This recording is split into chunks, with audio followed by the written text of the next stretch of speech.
তাবলিগের সাথীরা ইজতেমা মাঠের পশ্চিম তীরে শান্তিপূর্ণ অবস্থান গ্রহণ করেন। যে কোনো সংঘাত এড়াতে আমরা ইতিপূর্বে প্রশাসনকে বারবার অবহিত করে 36টি চিঠি দিয়েছি। জোবায়েরপন্থী ও হেফাজতের নেতাদের কাছে আমরা শান্তি ও সমঝোতার প্রস্তাব জানিয়েছি। উলামায়ে কেরামকে দারুল উলুম দেওবন্দের নীতি ও আদর্শের ভিত্তিতে তাবলিগ বিষয়ে নিরপেক্ষ থাকার আহ্বান করেছি আমরা। কিন্তু এই কথা আজ দিবালোকের মতো সুস্পষ্ট যে রাজনৈতিক অপশক্তি তাবলিগের বিতর্ক ও দ্বন্দ্ব জিই রেখে তাবলিগের উভয় পক্ষকে নিয়ন্ত্রণ করার নীল নকশা এঁকেছে।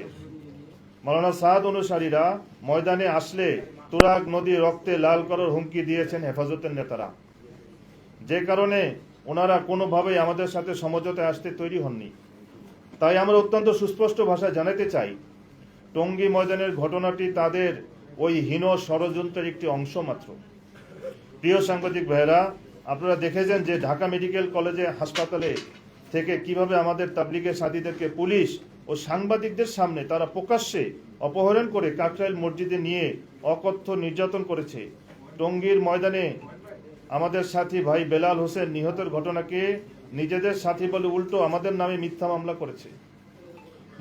মুফতি মুয়াজ বিন নূরকে বাড়ি থেকে তার স্ত্রী সন্তানদের সামনে পুলিশের উপস্থিতিতে হেফাজত ও জোবায়েরপন্থীরা প্রচণ্ড নির্যাতন করতে করতে তুলে নিয়ে গিয়েছে। পুলিশ তাকে গ্রেফতার করেছে, আদালতে রিমান্ডও নিয়েছে। এই সব বিষয়ে অনেক উদ্বেগ তৈরি করেছে। আমরা মিথ্যা মামলায় গ্রেফতার হওয়া মুফতি মুয়াজ বিন নূরের নিঃশর্ত মুক্তির দাবি জানাচ্ছি। এছাড়াও তাবলিগের শীর্ষ মুরব্বী যাদের ওইসব ঘটনার সাথে বিন্দু মাত্র সম্পৃক্ততা নেই, তাদেরকে মিথ্যা মামলায় জড়িয়ে রাতে দিনে হয়রানি করা হচ্ছে। পুলিশ জোবায়েরপন্থীদের মামলা গ্রহণ করলেও দুঃখজনকভাবে আমাদের নিহত সাথীর পক্ষে তাদের বিরুদ্ধে মামলা গ্রহণ করেনি, যার ফলে জোবায়েরপন্থী ও হেফাজত কর্মীরা একত্র হয়ে সারা দেশে সিরিজ হামলা ও ব্যাপক সহিংসতা সৃষ্টি করে যাচ্ছে এবং এইসব উগ্রতায় বরাবরের মতোই সহজ সরল মাদ্রাসার ছাত্রদের ঢাল হিসেবে ব্যবহার করে পরিস্থিতিকে ভয়াবহ করে তোলা হচ্ছে। প্রিয় সাংবাদিক ভাইয়েরা, আপনারা নিশ্চয় লক্ষ্য করেছেন, এমনকি এদের উগ্রতা ও নৃশংসতা থেকে জাতির বিবেক গণমাধ্যম কর্মীরাও নিরাপদ নন।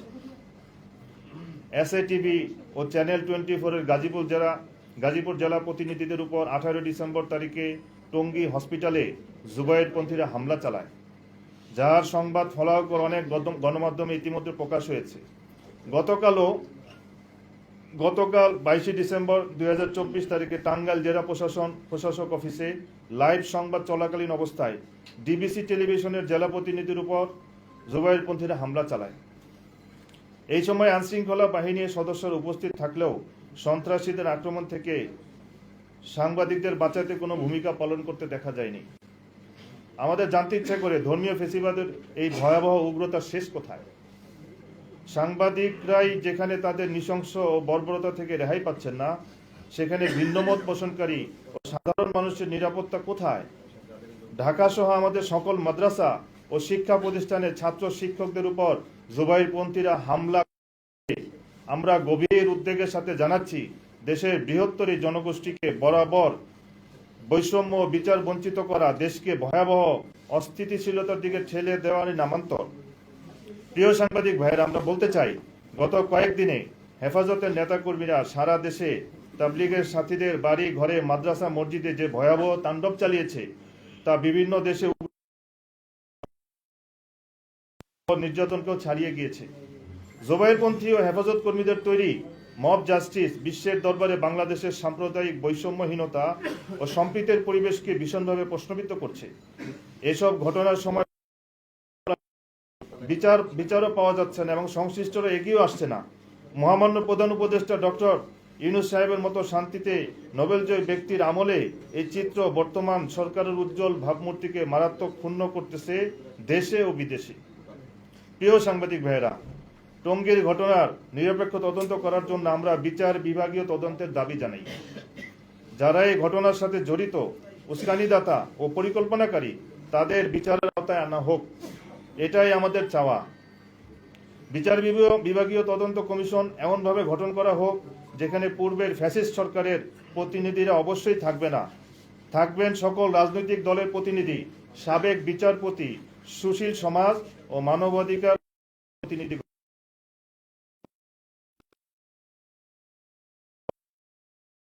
বর্তমান সরকারের ভাবমূর্তির সম্পর্ক, কাজেই বিশ্ব ইজতেমা যদি না হয় বা সুষ্ঠুভাবে না হয়, তাহলে বিদেশি মেহমানগণ আমাদের দেশে আসবেন না এবং সরকারের সম্মান ক্ষুণ্ণ হবে।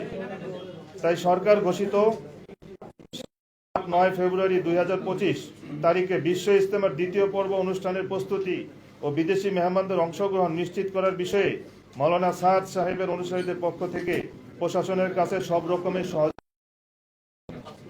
প্রসঙ্গত উল্লেখ্য, গত বছরের ইজতেমায় জুবাইরপন্থীদের বিদেশি মেহমান ছিল 1200 জন আর নিজামুদ্দিন অনুসারীদের মেহমান ছিল 9000-এর উপরে। এই হিসাবের বিস্তারিত প্রশাসনের কাছে আছে। আমার প্রিয় সাংবাদিক ভাইয়েরা, আমরা আপনাদের মাধ্যমে প্রশাসন সহ গোটা জাতির কাছে স্পষ্ট করে বলতে চাই, তাবলিগের মূল ধারার কার্যক্রম দুনিয়া জুড়ে দিল্লি নিজামুদ্দিন মার্কাজ থেকেই গত 100 বছর ধরে পরিচালিত হয়ে আসছে। নিজামুদ্দিন মার্কাজের সরাসরি তত্ত্বাবধানে প্রায় 67 বছর ধরে টঙ্গীর তুরাগ তীরে বিশ্ব ইজতেমা অনুষ্ঠিত হয়ে আসছে।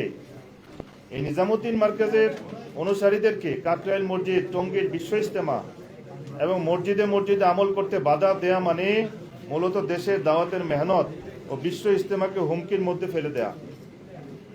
বাংলাদেশ সহ সারা পৃথিবীর কোটি কোটি নিজামুদ্দিন অনুসারী তাবলিগের সাথে কোনোভাবে এই বৈষম্য মেনে নেবে না এবং নিতে পারে না।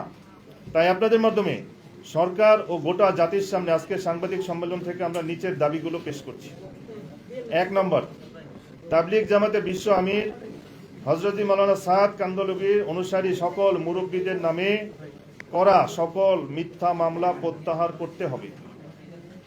2 নম্বর, মজলুম কারাবন্দী আলেমে দ্বীন মুফতি মুয়াজ বিন নূরকে অতি সত্বর নিঃশর্ত মুক্তি দিতে হবে।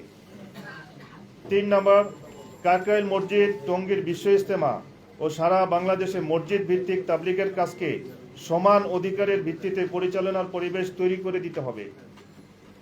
4, তাবলিগের যে কোনো বিষয়ে হেফাজত বা জুবাইরপন্থীরা এক পক্ষের ব্যক্তিদের সাথে বসে সিদ্ধান্ত গ্রহণ পরিহার করতে হবে। অতি দুঃখের সাথে বলছি, মহামান্য স্বরাষ্ট্র উপদেষ্টা ও ধর্ম বিষয়ক উপদেষ্টার মধ্যে আমরা এই বিষয়ে সদিচ্ছার যথেষ্ট অভাব পরিলক্ষিত করছি। তারা বিচার বিশ্লেষণ ও বিচার বিভাগীয় তদন্ত এবং মীমাংসার আগেই এক পক্ষের হয়ে যেভাবে কথা বলছেন, সেসব গোটা জাতিকে হতাশ করতেছে। 5, সঠিক সময়ে আমাদের কাকরাইল মসজিদ এবং টঙ্গী ইজতেমা ময়দান বুঝিয়ে দিয়ে আমাদের বিশ্ব ইজতেমার নির্দিষ্ট তারিখে ইজতেমা অনুষ্ঠান করার সকল কার্যক্রম নিশ্চিত করতে হবে।